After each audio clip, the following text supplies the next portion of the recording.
নমস্কার, আপনারা দেখছেন ডিজিটাল বাংলা অনলাইন চ্যানেল।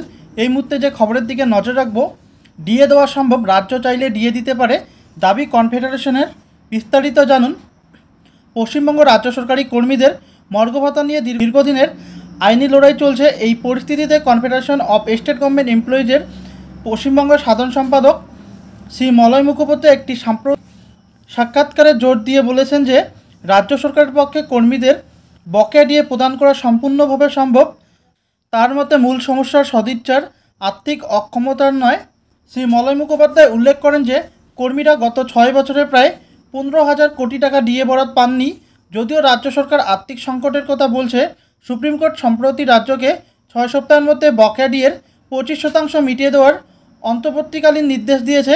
এটি প্রমাণ করে যে ডিএ প্রদান একটি আইনি এবং সাংবিধানিক অধিকার, যা থেকে কর্মীদের বঞ্চিত করা যাবে না। ডিএ দেওয়ার বাস্তবসম্মত পথ রয়েছে, জানিয়েছেন মলয় মুখোপাধ্যায়।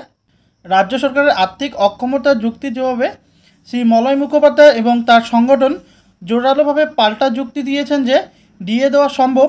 তাদের বিশদ বিশ্লেষণ উঠে এসেছে যে রাজ্য সরকার বহু শূন্যপদ স্থায়ী নিয়োগ না করে চুক্তিভিত্তিক বা পুনর্নিয়োগপ্রাপ্ত কর্মীদের নিয়ে কাজ চালাচ্ছে।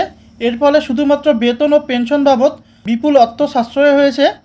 মলয় মুখোপাধ্যায়ের দাবি, এই সাশ্রয় হওয়া অর্থ, যা গত 6 বছরে 15,000 কোটি টাকার কাছাকাছি, তা দিয়েই কর্মীদের বকেয়া ডিএ স্বাচ্ছন্দ্যে মিটিয়ে দেওয়া যেত। সুতরাং ডিএ দেওয়ার সদিচ্ছা থাকলে অর্থের অভাব বাধা হবে না।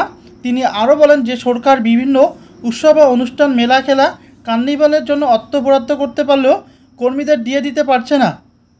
তো আপনারা বুঝতেই পারছেন, ডিএ দেওয়া সম্ভব, রাজ্য চাইলেই দিতে পারে, দাবি কনফেডারেশন অফ স্টেট গভর্নমেন্ট এমপ্লয়িজের সাধারণ সম্পাদক মলয় মুখোপাধ্যায়ের।